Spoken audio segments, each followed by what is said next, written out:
I think there's this idea that if we catch something early, we're going to be able to treat it. And that's what you've been talking about with mammograms, for example. Like that just hasn't panned out really statistically, Right. because of the idea that not all stage one cancers end up actually affecting people. So is that important for the broader public to understand? I guess what I'm asking is, do people just need to accept that there's going to be a small percentage of people that are unfortunately going to acquire a rare disease, a rare cancer, and there's really not a lot we can do as far as preventing those things, is kind of what I'm taking away. Which, if that's the case, Yep. that may be, it is what it is. But is that, are you kind of suggesting that, and instead saying we need to focus just on average? The way we're going to help the average population is just by encouraging lifestyle wellness. That's the thing that's going to impact all cause mortality beyond anything else, and we shouldn't hang our hopes too much on things like early detection. Yes, absolutely. I think that is definitely true. If you have 100% cure rate, then what difference does it make, right? When you catch it. Similarly, if you have a 0% cure rate for stage one, unless you keep saying earlier and earlier and earlier, and then you run into the Bayes problem of false positives, right? Mm-hmm. And so there is this mathematical catch where, in order for a screening program to be effective, it has to be for a cancer that is not treatable late, is treatable early, and we have an incredibly accurate test so that we don't have too many false positives. And that triumvirate just isn't there very much. Focusing on maximizing the value of the time you have. So living a meaningful life, in other words, right? Mm-hmm. Rather than focusing on flawed attempts to extend it. I would suspect that for a lot of people, the benefits of wellness are felt more immediately than just in duration of lifespan. I suspect that's probably true. I think a lot of people are probably living in ignorance of how much higher quality of life they could have if they focused on wellness.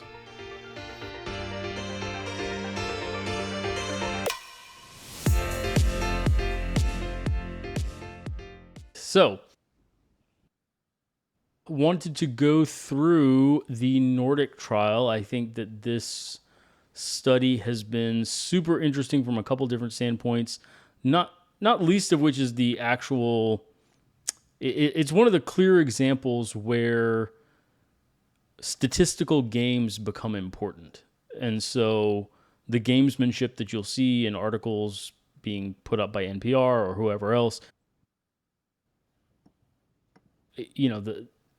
the actual analysis almost leads to the opposite conclusion. Like American Cancer Society put out a paper saying that this confirms the importance of colonoscopy, and literally that's the exact opposite of what the study shows. Um, and so I wanted to go into some of the statistical games being played, and then talk about maybe the cultural issues with financial reimbursements.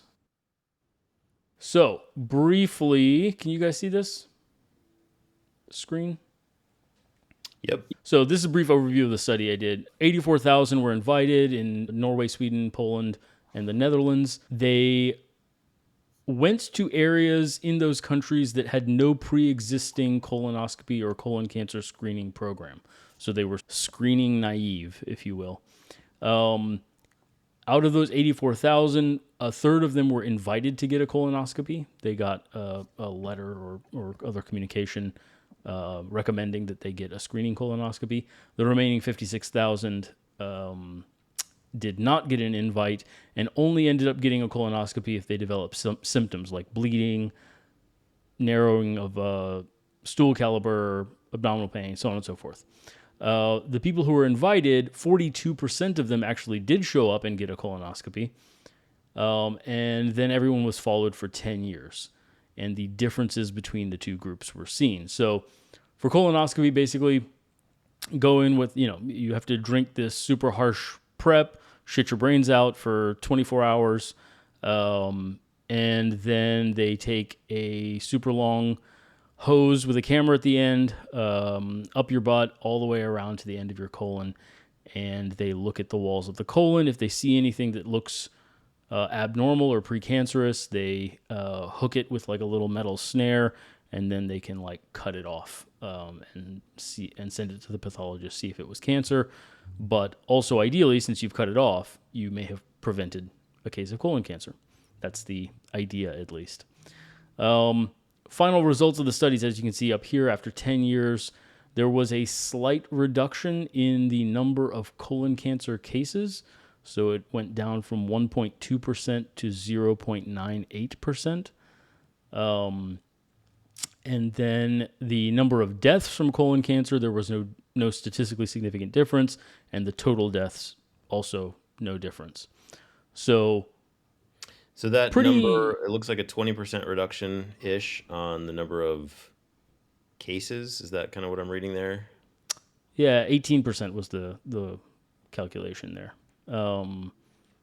And so relative risk, right? And that's kind of an important bit because, and we'll get to that. To me, that's a 0.22% reduction. In terms of your absolute risk reduction. But of course, that's typically published as an 18% reduction, which is the relative, the percent Right. reduction of the percent, right? Because 18 is a bigger number and looks better. So one thing Um, that's curious for me is the ones where they were not invited to do a preemptive colonoscopy actually had a higher incidence of. So I guess the idea there is that's yeah. I'm having a hard time wrapping my head around that one because I would assume you would find more if you're doing kind of preemptive random screenings. So that's interesting and counterintuitive. well, so the idea is that all colon cancer doesn't present, or that colon cancer in its earliest stages does not present as colon cancer. It presents as little polyps. So Hmm. those are not classified as cases of cancer. Those are just removed in the polyp stage, as when they're tubular adenomas or hyperplastic polyps or that sort of thing. Ah, okay. So So they'll that is leading some credence to like there is maybe some correct. reduction in developing cancer through colonoscopies, ostensibly because you've removed a polyp that would have then developed into cancer or something like that.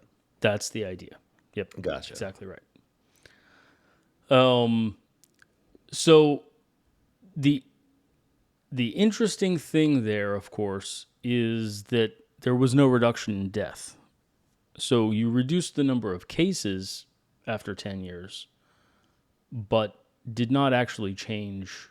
Certainly not. You didn't even change the number of deaths from colon cancer, but you certainly didn't change the total number of deaths, right?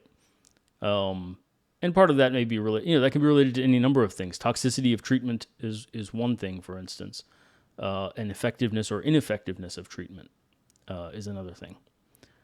So I think that that's the big takeaway from the study for me is that there was no effect on the final mortality outcome. There was a very slight reduction in the number of cases, but even that reduction in cases did not translate into a meaningful reduction in the number of deaths. So one could then also make the argument that the cases that were reduced were not the fatal ones, right? Whichever ones are going to progress to badness that actually led to death were not the ones that ended up being prevented. A lot of the rhetoric hinges around that 42% number, right? The idea being that you can't benefit from a colonoscopy you didn't get. And so the argument goes that you would have seen a greater reduction if everyone had gotten the colonoscopy, right? The challenge there is, and I'll just stop sharing that. Oh, Is it useful to so keep this up? that's hold on. That's a good clarification. So when you're saying the 259 cases, that's for all 28,000, not just the subset of the 11,000 that got the colonoscopy. Correct. Yeah, that's kind of odd, actually. To me, it seems like the ones that didn't get the colonoscopy should just be lumped in the other group almost. Like, that's, That's yeah. so. This is the core challenge of the whole thing. Is it useful to keep this up or Um, I can keep it Either up way, if you can go it's back useful to. to. Yeah, yeah. Anyway, um, so the challenge there is that that's what's called a per protocol analysis. The way the numbers in the main paper are done, though they did actually present the per protocol analysis, but the main calculation was correctly done as an intention to screen analysis. And there are several problems with lumping in the ones who didn't get it some other way. Not least of which is that you are then destroying your randomization. So people, now you're looking only at people who have a propensity to respond to health screening invitations and are likely more health conscious in another way, right?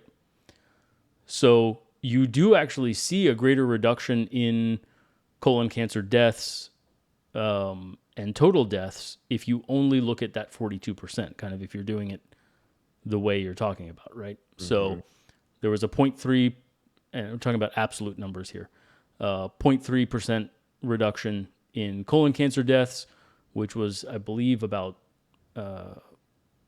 like a 31% reduction, and then, a 50% reduction in colon cancer deaths, and like a 31% reduction in total deaths or something.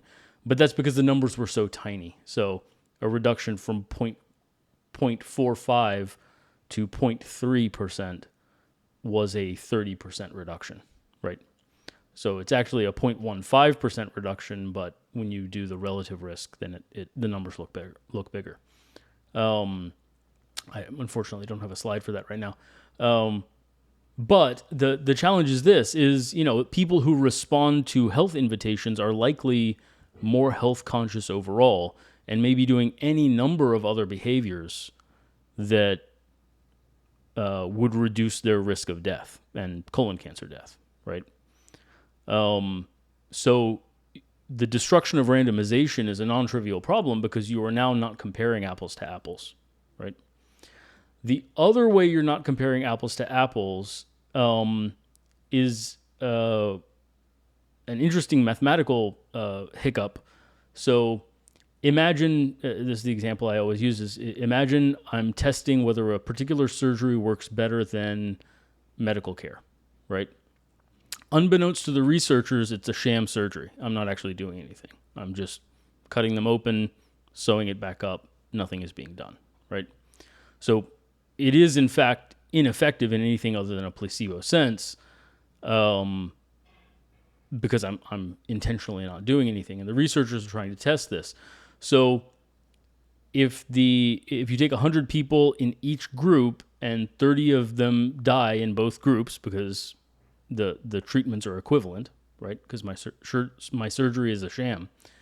But if 15 of the people died before they were able to get the surgery, even though they were assigned to the surgery by the randomization, if you do the per protocol analysis, you'll say, well, 15 out of 85 people died in the surgery group, and 30 out of 100 died in the medical group or in the placebo group, right?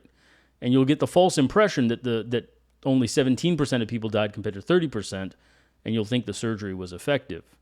When we know a priori that the surgery was not effective, it's only because you've slanted the numbers that way, right? So the intention to screen or intention to treat protocol sort of tagline of the statistic is once randomized, always analyzed. And that means that once you've done the randomization, you preserve that all the way through to avoid those mathematical errors, even if in these circumstances, for instance, 42% of people didn't get it. If you wanted to test, so on some level, in a very formal way, this is not testing colonoscopy. This is testing a screening invite for colonoscopy, right? If you wanted to test colonoscopy, the only real way to test colonoscopy would be to invite a bunch of people for colonoscopy, have them do the prep, have them come in for a colonoscopy, and you go in, you put the camera all the way in, and for half of them, you take it back out without looking at anything. And the other half, you actually look and try to remove polyps properly, right? That would be a true test of whether colonoscopy reduces the risk of colon cancer or death. You follow those people for 10 years, right? But that's the only way to really test the actual surgery. And then there's all kinds of ethical issues associated with like doing a procedure without actually doing it, right? That said, I mean, the ethical issue is interesting because we've made that same argument, and yet the few times where we have done sham procedures, so there was a trial on meniscal repair that did a sham control arm where they actually cut open the knee and didn't do anything, or cut, meaning they went in with a camera. It was a small cut. Did not show any benefit, but the placebo effect was huge. So all the benefit previously seen from meniscal surgeries was placebo, and there was no difference. And the same was true actually for putting a stent in the heart for stable angina. That was the Orbita trial. Significant placebo effect, but no difference versus going in, looking, and coming out without ever putting a stent in. And so the ethical argument starting to fall apart, I think, because we're not, when we do test it, these things don't seem to work. Anyway, getting into the numbers, if you only look at the 42%, there was a tiny reduction in total death. I think it was like 0.15%, right?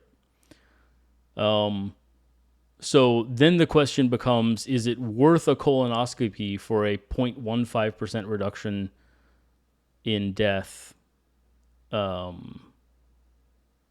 10 years? And that's that's the best case scenario, and I think there's reasonable case to be made that you're not actually seeing the benefit of colonoscopy, you're seeing the benefit of other health behaviors in a slightly healthier group or more health conscious group. But even if you ignore all that and really just take it on the face, I think that's an interesting question. You're muted, by the way. I think the question that comes to my mind is taking this, like you're making the case, a strong case that a lot of testing that has arisen, probably mammograms and colonoscopies are the two biggest ones, but there's probably a number of others that may not have statistical evidence to show that they really are worth it across a broad population. So the question that comes to me is, as the layperson, is what types of tests do you recommend that are either preemptive or just, trying to get the ones that I've done for years are things like cholesterol tests. I think most people are screened for that. I mean, there's for people that are kind of biohackers, there's doing VO2 max testing, which we've talked about, or other kinds of fitness related testing. But what do you actually recommend to your patients as far as which preemptive tests that are that you actually think have value?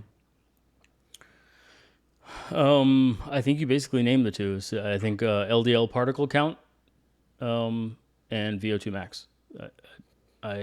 Cervical cancer screening still has a place, although that will change in the next 5 years or so. I think cervical cancer screening will no longer work. It's currently, I think, still probably an effective test, though I don't have What formal would be numbers on that. changing that would make it no The longer? the Gardasil vaccine. So the vaccine came Right. out against cervical cancer, and this is actually you mentioned mammograms. The data is quite clear on mammograms that they don't reduce death. That's in another video if you're interested. But I would have said before this trial, I would have said colonoscopy was in the good camp, like important camp. But what I came to find out as I was looking into this is actually the first trial of colonoscopy. It's never there is no pre-existing body of data.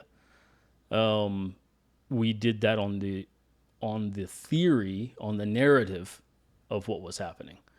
Mhm. There were some cohort studies and this and that, but there was never actually a formal randomized control trial. This is the first So even attempt. philosophically, I'm assuming that you would say if we had less invasive and better or more accurate forms of preemptive screening, you aren't necessarily, of course, you wouldn't be against those. It's just that we're finding out that a lot of the tests that we thought were maybe precise or that the lay people thought were precise, in fact, have probably on average more downsides than upsides when you look at all cause mortality or those kinds of Yeah, things.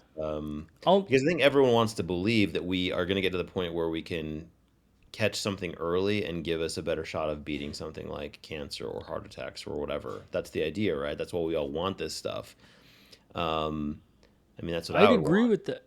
I'd agree with that actually, and that's actually the core thrust that I'm kind of fighting with. Is I think that that entire mental model is flawed.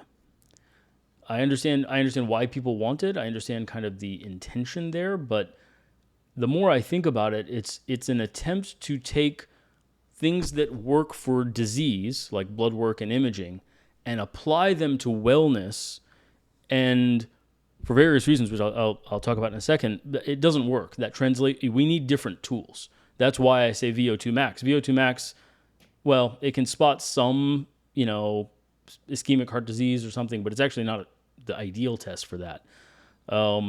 But for wellness optimization, it's actually a great test. It's geared towards that, right?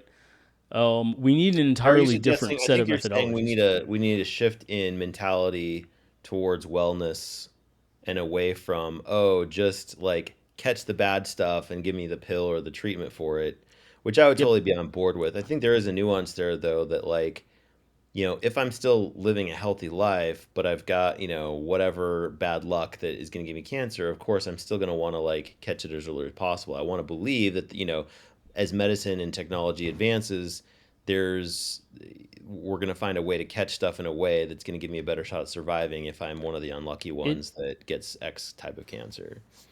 it might be possible. I think mathematically it works out to be extremely difficult to do. Meaning you need a test that is like 99.9999% accurate. And the reason is it's simple Bayes theorem, right? Is that if you are testing for something that is extremely rare, and the earlier you're catching a cancer, the rarer it is going to be in the group you're testing, by definition. The more false positives you're going to get out of any form of testing, no matter how Hmm. good it is. Biopsies, confirmatory, they all have false positives as well. And so you're going to get a confirmed diagnosis of cancer in a certain percentage of people that don't have it if you're testing early enough.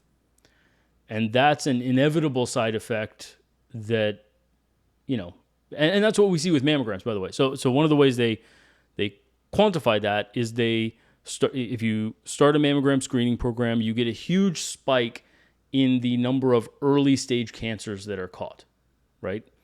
And then 10 or 15 years later, you have zero change in the number of late stage cancers that present, right? And that imbalance, because you should have a significant decline if you were catching the ones that were going to progress, what that indicates is you're catching ones that would not have progressed in that person's lifetime, right? We have this idea that all stage one cancer progresses, and that's not true. So you may be Right. catching That's a stage good one point that people I cancer think don't that, understand. yep. And so you may catch it and then be anxious about it and get treated for it, chemo, radiation, all of which have significant side effects, not included, not only uh, comfort side effects, but actual death percentages um, for a cancer you didn't have, or for a cancer that So you had but wouldn't progress. walk me through another thought process that I think probably some people will have that like for that I'm thinking of. So we've all probably known individuals that got cancer young and passed away. And so I think that's where, a lot of us we get emotional about that and where we do like where we do like the breast cancer awareness stuff and Hmm. marathons and raising money, because I think we want to believe that if we pour enough research into something, we'll be able to. And so I think there's probably a sort of a couple tracks that average people are going down when I think about this. One is, do we just give enough money and enough time, and science is going to come up with ways to eliminate or treat these things? But then two is the diagnosis side, which we've been talking about more, is, I think there's this idea that if we catch something early, we're going to be able to treat it. And that's what you've been talking about with mammograms, for example. Like that just hasn't panned out really statistically, Right. because of the idea that not all stage one cancers end up actually affecting people. Some of the body, can treat some of them that we don't even maybe know about. Sure. So is that important for the broader public to understand? Like, I guess what I'm asking is, do people just need to accept that there's going to be a small percentage of people that are unfortunately going to acquire a rare disease, a rare cancer, and there's really not a lot we can do as far as preventing those things? Is kind of what I'm taking away. Which, if that's the case, Yep. that may be, it is what it is. But are you kind of suggesting that, and instead saying we need to focus just on average? The way we're going to help the average population is just by encouraging lifestyle wellness. That's the thing that's going to impact all cause mortality beyond anything else. And we shouldn't hang our hopes too much on things like early detection. I think that is yes, absolutely. I think that is definitely true.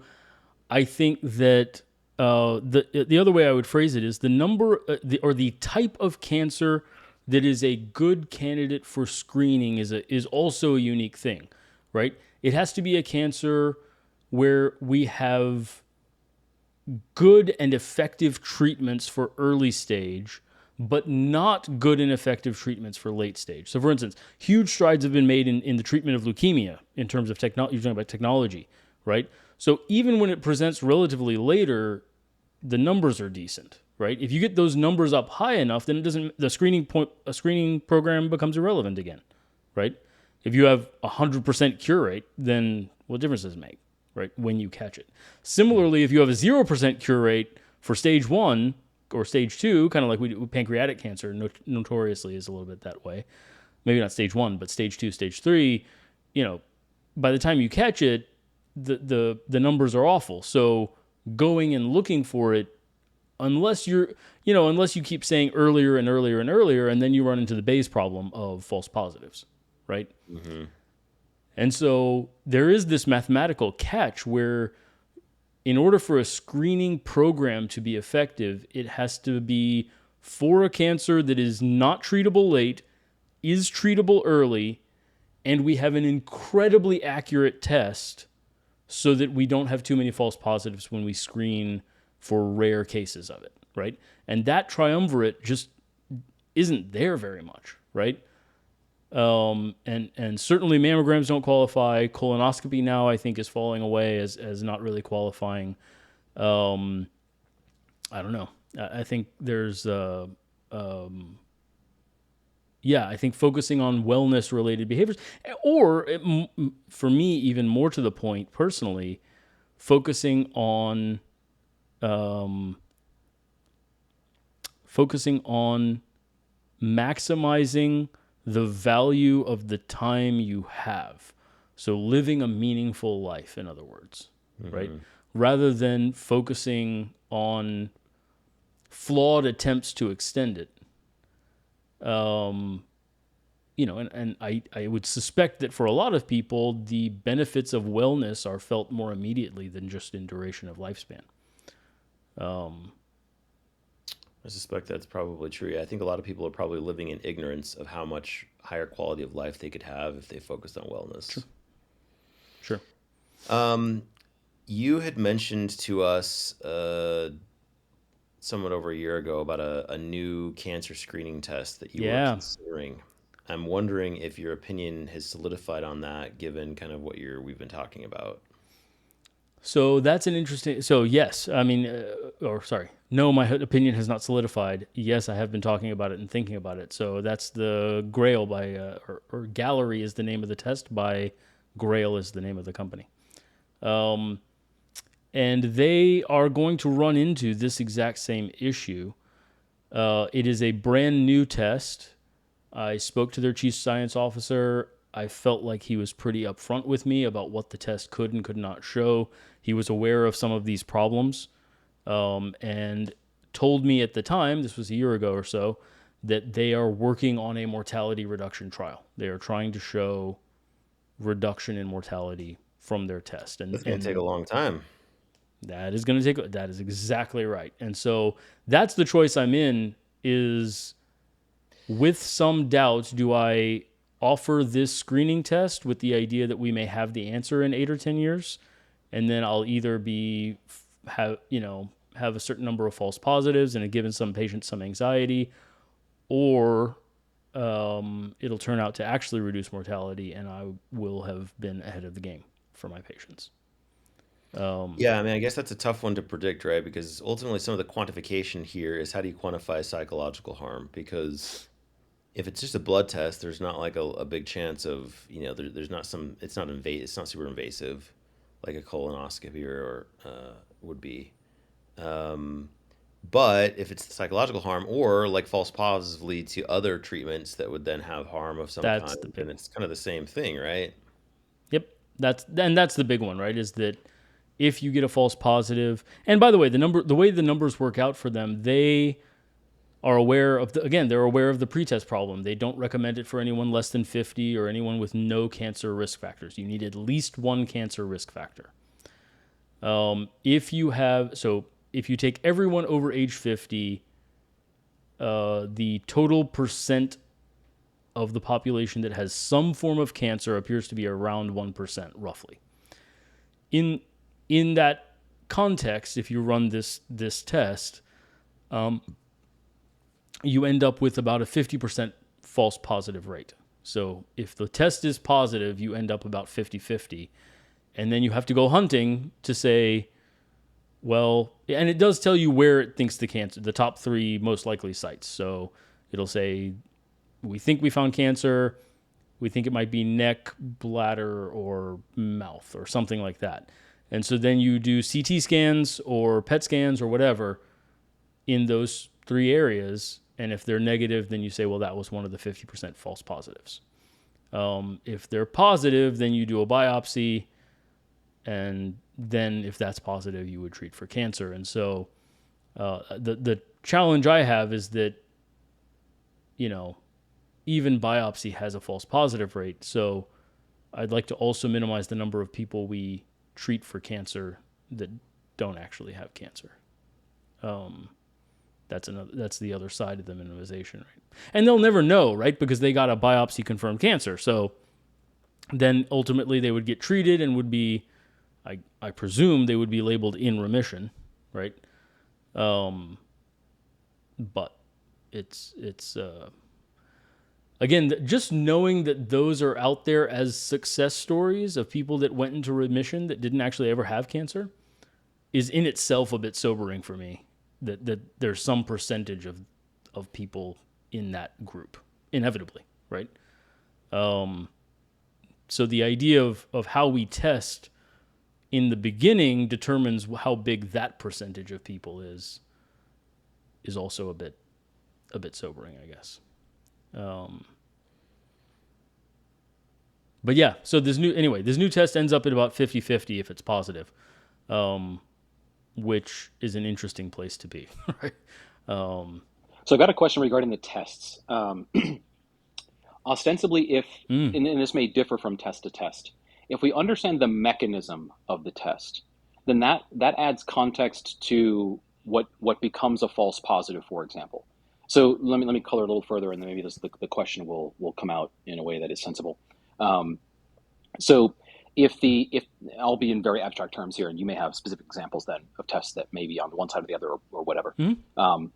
If the test is actually testing something which is causal to disease or is indicative of actual disease, there are 2 things happening there, right? One, at least it's testing the right thing.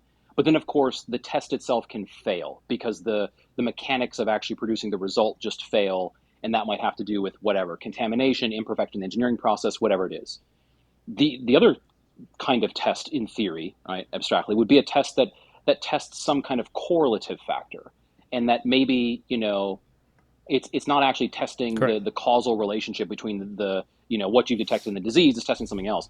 And the idea there is, in the first case, it seems that the notion of false positives could be reconciled by just testing multiple times in theory.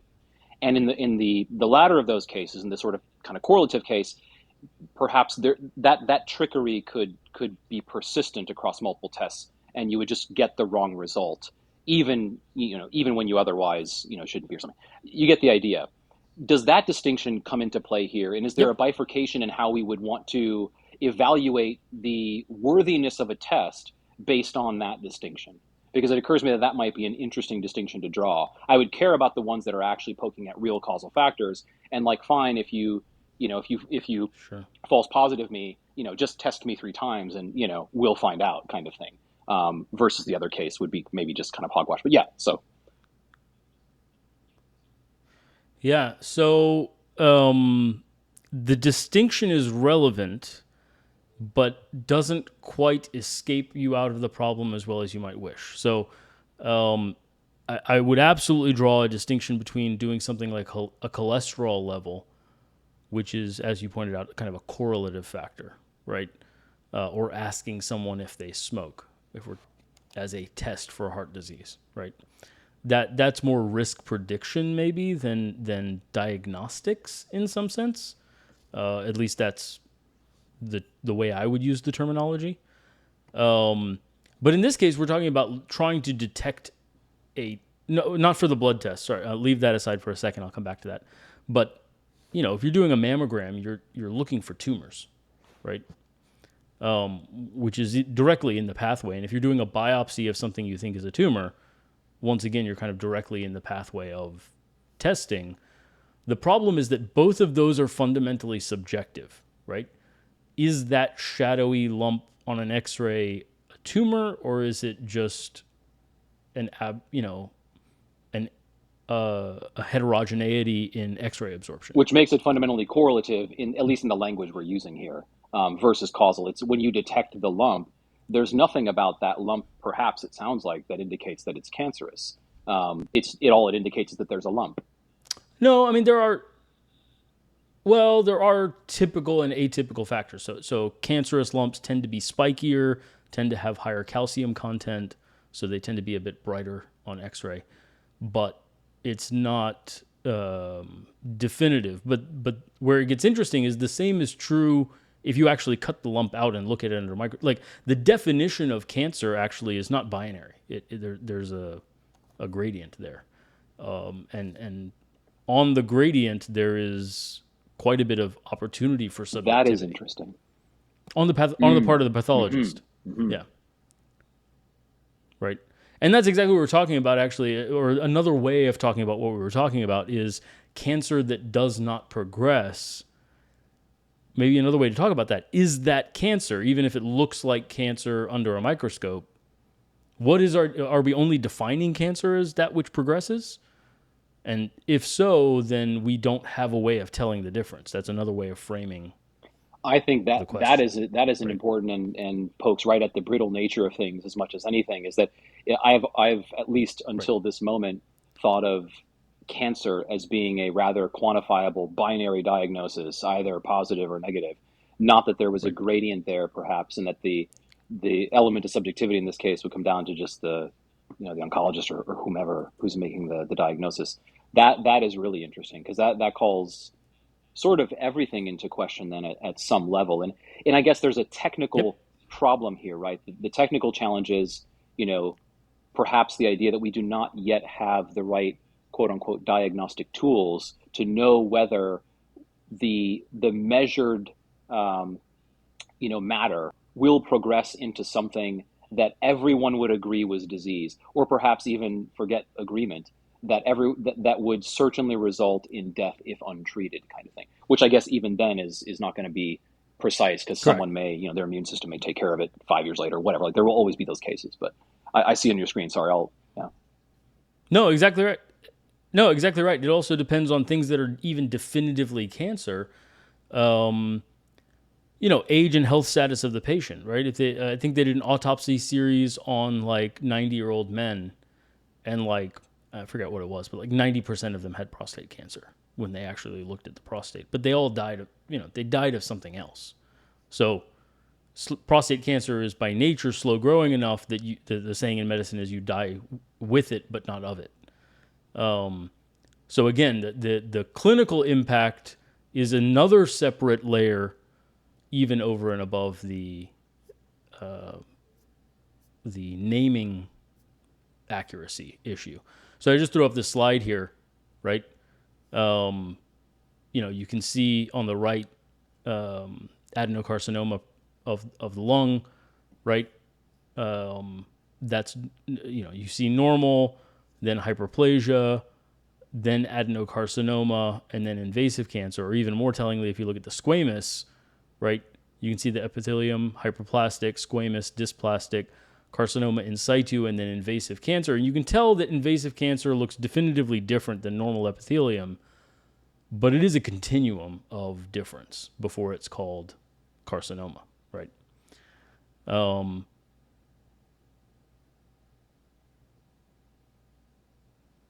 Indeed, yeah. I'm assuming I you was can see looking that. in a bit more detail, but yes, yeah, no, this is a great, Okay, that yeah, was yeah. a great articulation. And also this is a great visualization to articulate the point. That's, yeah. Yeah, so even more telling. So I mean, and don't necessarily tell M this, because no need to harass about things that have already happened. But one of the interesting things is strep throat, for instance, right? So the way the strep test, the rapid strep test works, is similar to rapid COVID. Exact same technology. Is you have some enzyme that binds to antigens on the strep bacterium, and then that causes some sort of reaction if it's happening in great enough quantities to make a line appear on the test, right? The question is, many people are colonized with strep, but that is not the cause of the sore throat. So determining, you have determined with plus or minus accuracy in the first place, because that there's an accuracy issue there. But even if it were 100% accurate, you still would have the question, even though strep is there, is that what's causing the symptoms, or is that just a colonization, not an infection, right? So the typicality of the symptoms for the type of sore throat that is caused by strep, which is pus on the tonsils, called exudate, fever, swollen lymph nodes, usually age under 5, and the absence of cough, are all predictive factors for the typicality of whether the sore throat in particular was caused by strep, which hers may have been. I'm not saying it does happen in adults, but it raises exactly this question in another way. Is first, there's the accuracy of the binding issue of the actual chemical binding, and then there's the accuracy issue of assigning typicality of symptoms to presence of bacterium. I'll just actually advance that to the next slide as well. This is another one that's a bit interesting. For any blood test, this is always the situation with the cutoffs, right? You pick a cutoff arbitrarily, but you almost always, include some false negatives and false positives, just in the nature of choosing a cutoff of abnormalness, right? And the same is true even, if you want to think about it in detail, even with something like a strep test or a COVID test, the COVID PCR, for instance, they chose a cutoff of degree of fluorescence when they mixed the marker in to the RNA, right? So there's always a cutoff that determines whether we call something positive or negative, and this is always the exact positioning of those two bell curves relative to each other may change, but you're always going to have something in that false positive false negative category, just by the nature of choosing a cutoff.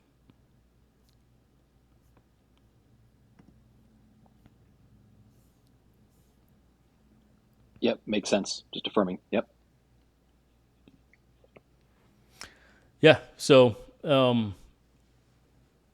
interesting question. Yeah. And so getting back to the cancer thing, I think all of these sources of subjectivity and error pile up to where none of the tests is 99.999% accurate. The latest generation of like hepatitis C viral antibody tests is actually really, really accurate. So yeah, it makes sense to have a screening program of anyone born between certain years because they were giving blood transfusions at a time when we didn't test for this. We didn't know that it existed, right? So finding those rare cases actually becomes somewhat possible because the test is so accurate. That is not true for any of the cancer tests or screenings that we have. So anyway, all of that to say, I feel like, as Doug correctly intuited the direction, I really am moving away from screening as a viable. I mean, the requirements are so narrow. I just almost wonder whether we should be focused more on treatments, or what should we be pouring dollars into. I will say I've certainly been, and just concluding before we move on completely to that, but like I've been pretty disappointed by the response from like the GI societies and American cancer societies who are ignoring the per protocol. They're just saying, well, we'll only look at the 42% that got it, ignoring the destruction of randomization. They're quoting the relative risk reductions, 31% and 50%, not the actual risk reduction, 0.15%. And it becomes hard to perceive it as them doing anything other than defending a lucrative procedure for themselves. Because GI is a very lucrative specialty, largely because of the recommendation for colonoscopy is that everyone over age, they lowered it randomly based on no data to 45, but everyone over a certain age is supposed to get a colonoscopy. That's a lot of people and a lot of colonoscopies supporting an entire specialty to some degree. Well, I think that's a very important and maybe somewhat separate discussion, which is the misalignment of financial incentives in healthcare more broadly, but specifically here about with pre-screening, because I'm assuming the same is true of mammograms and things like that. Yep. Once you have an established thing in place that's generating billions of dollars, yeah, it's going to be hard for the people that depend on that money to then all of a sudden say, yeah, this isn't valuable. And Yep. I will say, just as an ancillary point, I've mentioned this before to you, but I don't know how this works into the discussion exactly, but I know for me, when we were talking about wellness and trying to encourage people to focus more on the wellness side or preemptive side of lifestyle, when I've had cholesterol screenings before, and of course this hits a bit home a bit harder because I have a family history of heart issues and cardiovascular Mm-hmm. events, but it has been uh, it has induced me to change behaviors, seeing actual data that suggest, like, I remember it's been probably over 10 years now, but there was one screening where it was a wake up call. I was in my early 30s at the time, and it basically said, your cholesterol numbers are such that within the next 10 years you have like a 25% incidence rate, of a cardiovascular event. I was like, what? How can that be? That, like, in my early 30s is what I thought I wasn't like severely overweight or anything. I was a little bit overweight, but it wasn't, something where people would be like, "Oh, you're obese" or anything like that. That was kind of a wake-up call. It still took a few more years before I had to have, repetition, as a theme in education theory. I had to have a few more of those tests before I finally was like, "Okay, I really need to probably do something." But eventually it did get me to make some behavioral changes. And I don't know what percentage of the population is going to be, influenceable to make good changes like I was, but I assume that there will be some percentage like myself that if you Yeah. give them data to say, look, if you don't make changes, like, you are risking, developing something, whether it's a type of cancer or heart disease or whatever. So I think that there's probably some still value there, and I'll still admit, you admit still that like cholesterol, you said LDL particle count. I'm But yeah, I'm I even think on the fence about that, but yeah, I think that I do run that on my patients, so yeah, I think that there's some value yeah. there. So I guess that's just the counterpoint is if there are ways of doing tests that would then actually induce behavior changes in a way that then those behavioral changes are what reduce whether they reduce all cause mortality or or they just improve uh, life through just health, better health or whatever, then that's where I can see pre-screening and those kinds of things. But there also may be other ways to do that, such as good education or encouragement or any kind of content that would any kind of So content that encourages people to make positive behavioral changes in their diet and their exercise program, which are the main things you can do, or stress, I I, psychological things. I understand where you're coming from. I think the challenge is, even cholesterol, like the predictive models are really not very good, and they're not in agreement with each other. Like you run their same numbers. There's a website where you can run your numbers through like four different cardiovascular calculators, and unless you're in the highest risk categories, like you're going to get wildly different numbers, right? Hmm. So the latest one was the ACSCVD or something from American Heart Association. That was an algorithmic calculator, um, taking into account age and cholesterol and blood pressure and diabetic status and so on and so forth. Um, and they ran a prospective trial trying to find out how well it predicted, and it was markedly over predictive, right? It had a significant overestimate of the likelihood of cardiovascular events, um, and they lowered the percentage chance at which they recommended statin intervention, and the study was funded by pharmaceutical companies. So again, you start wondering like, hey, you managed to make a algorithm that produced or produced a higher percentage uh, numbers. You also lowered the cutoff for intervention. At what point? I don't know. It's you get a bit conspiracy theory-ish with it, but then if on several levels the conspiracies start to seem real and you start generating real data, I don't know, it becomes weird. I try not to be particularly conspiracy theory leaning, but like at some point it starts to be a bit weird. Um, Yeah, that's a tough one because I understand what you're saying from a statistics standpoint. I mean, it's frustrating for me as well. But then, like I said, I feel like some of this stuff has actually been inducing of behavioral changes that will give me well, and more of a chance, because you never know. Like, am I predisposed? Well, I definitely have some of the risk factors having a family history of it. Um, and I guess where I would go is I would go directly to the behaviors rather than using a proxy marker. So my favorite example is homocysteine, which as I was graduating or residency, became very popular in the wellness space as something to test, and still is to some degree, right? There was some association with MTHFR gene, and then they started testing for the gene, and so on and so forth. But elevated homocysteine levels do predict your risk of blood clot, heart attack, and stroke, and death quite well. They are lowered by B complex. Homocysteine reliably is decreased by B complex vitamins. But when they finally got around to testing it, if you decrease the level with B complex vitamins, your risk stays on the course of the original measurement, right? You've just changed the number on the blood work. You haven't actually altered the risk.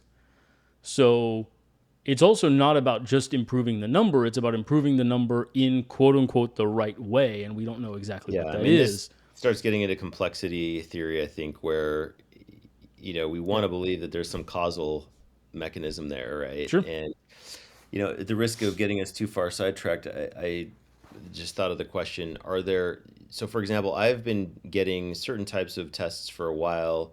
When I first started getting tested, I did like a full mineral and vitamins panel, and based on the results, really, I only the only ones I've been testing regularly, the main one is vitamin D. And I will say that like when I see my vitamin D dip too low, because I haven't been the most consistent, but I'm taking a vitamin D supplement right now that I just kind of got back on the bandwagon because my tests showed that I was kind of back into a, net, as like a 29 or something, and I think the recommendations be over 30, which again, that's probably not a Usually hard 40, goal. but yeah. But what is your opinion on something like vitamin D testing as a way of encouraging maybe supplementation? Do you think that's potentially beneficial, or do you think it also is kind of the same type of problem?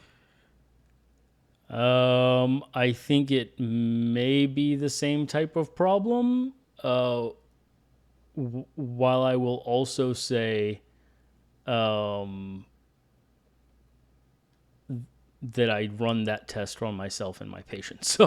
Um, so clearly don't think it's that, but it is in my head, right? Like in my mind, I've been telling myself, well, if you're supplementing vitamin D to get you up between 40 and 80, you're not really running the risk of toxicity. It seems low risk, um, and uh, why not on some level, right? There's a plausible idea that it may improve immune function and so on and so forth. So I've kind of been going on that, and I'm now rethinking that entire line of reasoning as well. Here's one example of that.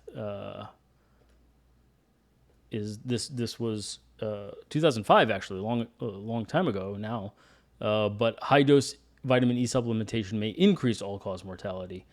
Much more recently, they did a study on vitamin C, IV vitamin C, given to patients with sepsis, and that also seemed to it was no statistically significant difference, slight trend towards worsening mortality in in the group that got vitamin C. So death was in 152 out of 429 with the vitamin C group and 137 in the placebo group. So even these things that I've been telling myself are just sort of innocuous and sort of like why not kind of reasoning, I'm starting to wonder if that may be a flawed pattern of reasoning as well. And who's to say that your low vitamin D levels are not your body attempting to compensate for something we don't understand, right? That may actually be, I don't know. I think it's until we actually show improvement, it's hard to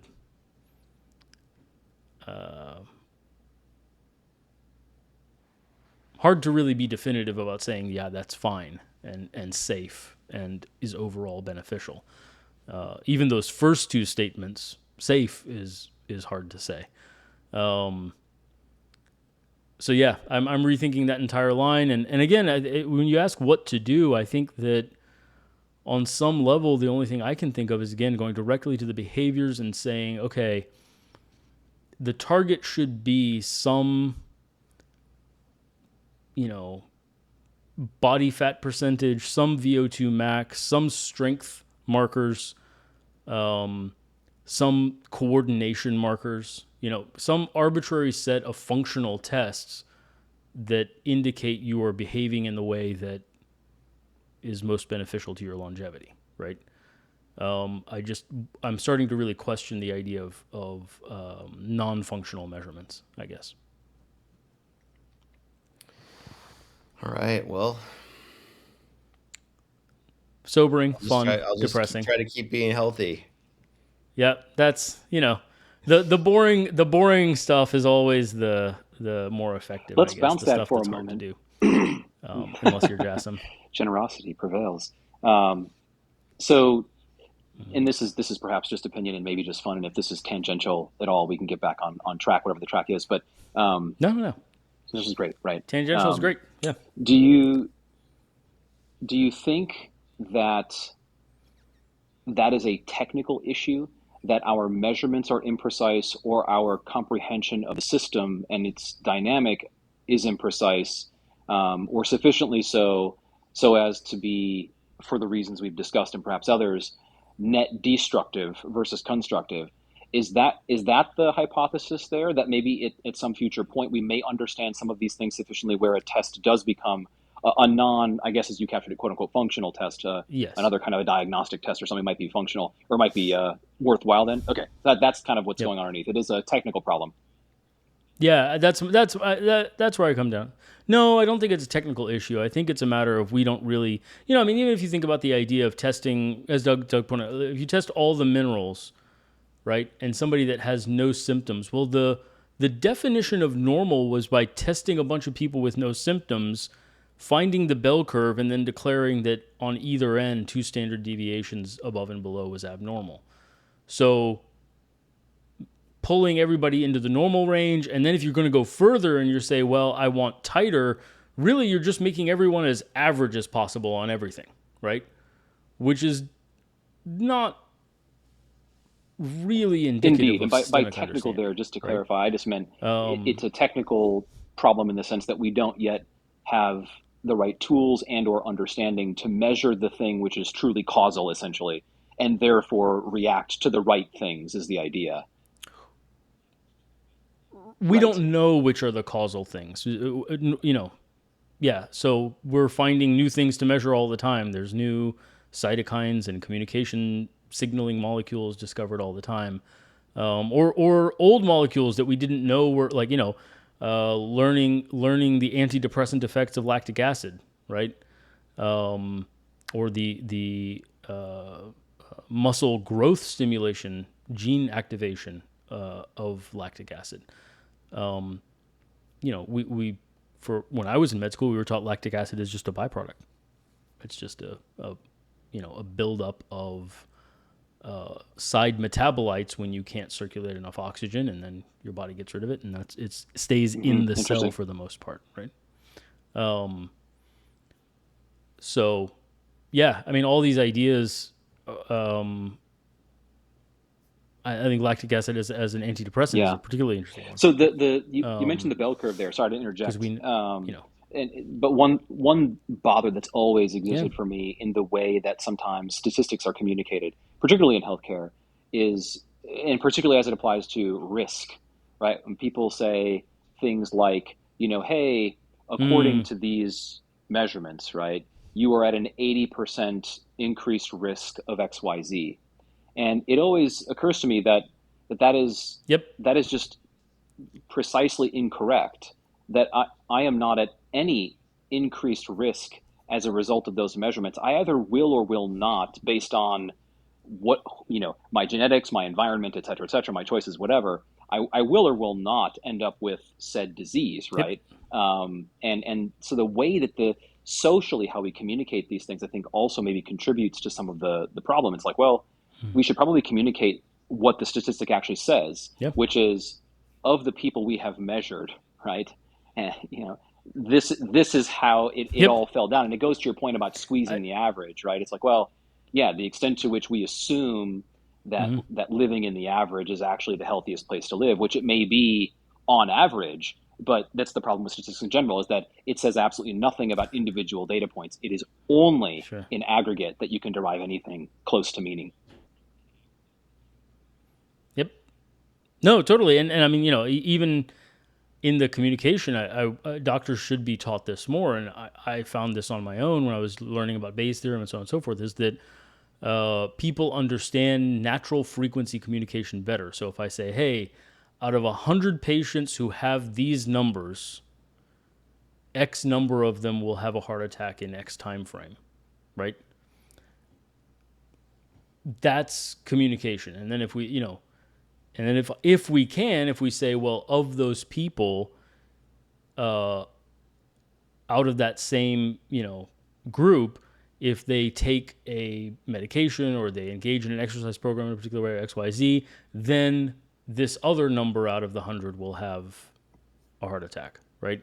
So that communication of, because you can picture mentally 100 people, right? And sort of like, I think the mental model, you like pictures, I think, which is exactly correct here, is if you have a picture of 100 people in your head, you immediately understand. Whereas an 80% reduction is actually really, especially if I don't tell you the base rate, right? So an 80% reduction from what, right? 80% reduction from 1% to 0.2% is not, that's, eight people, or, that's 8 people in 1,000 or whatever. Like that's not convincing. The joke I was talking about, when I launched this other video on this topic is the 0.15% risk reduction in death, which they're quoting as a 50% risk reduction, right?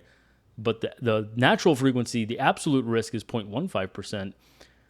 If over 10 years, if you just call in sick 3 days a year that you don't need to, you're reducing the same amount of risk just in traffic accident, right? Without the diarrhea and the camera up your butt. So, for numbers that small, just, some people are in it for that. Don't go into the mountains. The side benefits for certain people is an entirely separate discussion.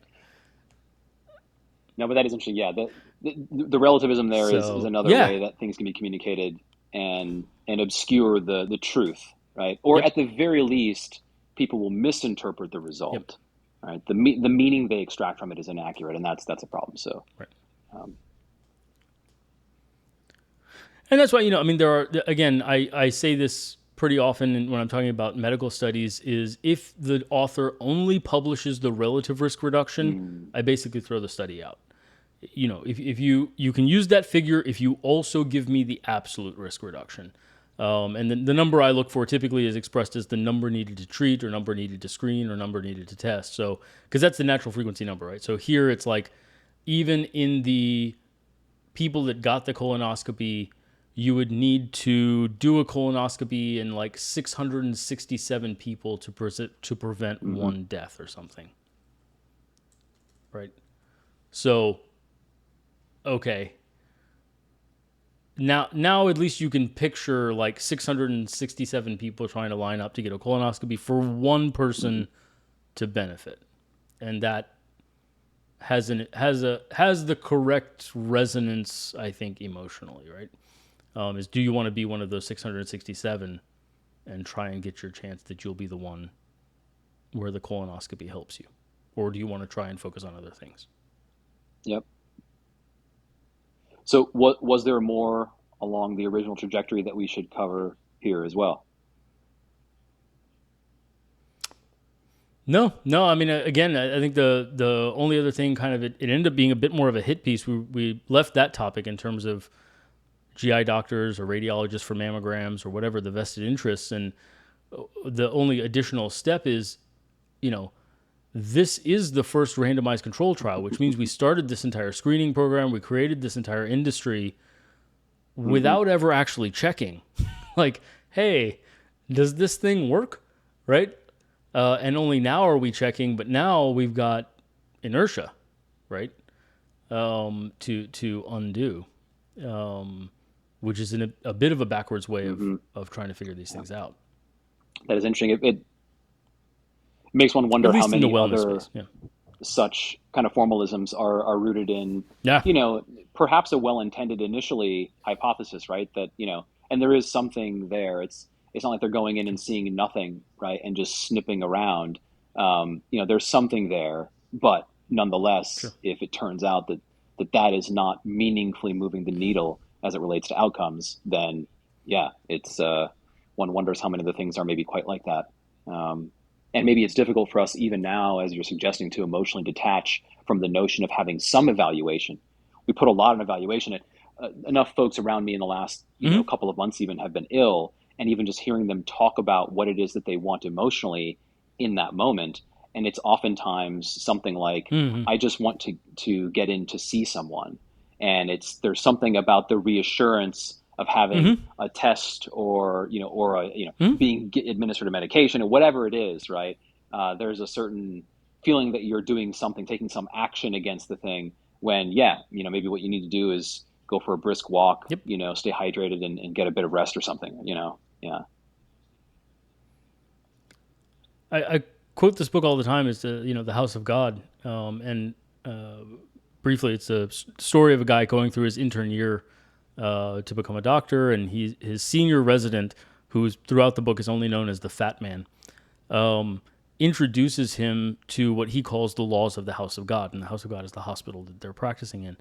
And one of the laws is the best medicine is to do as much nothing as possible, which is such an interesting semantic, right? Is like as possible. Like this is a very interesting framing, but yeah, I think it's hard to admit that, most of our effective treatments are critical treatments. We do really well in the hospital. If you come in dying, you have pneumonia, you have whatever, put on a ventilator, we do pretty darn well. But for health and wellness related things, like wait and see is usually a more statistically sound answer, which gets into our poor communication systems. Wait and see only works if your doctor can check on you again the next day, right? Or 2 days. Okay, yes, then I'll wait and see if I'm going to, but if you tell me wait and see, and if you're dying, go to the ER, otherwise the next time I can see you is in 12 weeks, well, that, now we've eroded the efficacy of that reassurance, right? So yeah, I mean, but yeah, reassurance is often the right move for a lot of conditions, but reassurance, not dismissive reassurance, not like run along little patient, but hey, I think statistically this will probably get better, but let's check in again tomorrow and the next day and the next and see if that is playing out. And if it's not, if new things pop up, new symptoms, or you're getting worse, let's reevaluate, right? And I may still say, let's wait it out, but we'll keep looking, right? And I think that's something I learned in the hospital. It's like when someone is captive in the hospital bed and you're going to see them every day, you can afford to take more chances like that and be like, I don't really think you have pneumonia. I'm not going to give you antibiotics. I'm just going to watch you, give you a little bit of fluids, let you rest, get you up and moving with the nurses, walk around, and then see how you do, But in outpatient, it's harder to take Indeed, that makes sense. chances. There's a tactical problem there, and then that, that conflicts with the emotional circumstances of the patient in that case as well, or whatever. Interesting. Yeah, I mean, even in some cases, It sounds like the message could even be quite comforting in doing less. One could actually argue in some cases, it sounds like that actually the probabilities are with you if we do not do something right now, which is interesting. Correct. Well, yeah, I think that's exactly right. But it's also that medicine has lost, I think, for time reasons and whatever, the art of reassurance without dismissal. Right? Nobody wants to be dismissed. Nobody wants to have their suffering written off as unimportant. Those are different things than saying, hey, I think the best course of action that has the best outcomes for you overall, probabilistically, is to wait and see and keep communicating, right? Those are different messages, I think. Tact, humans. Cool. Well, I will stop the recording there.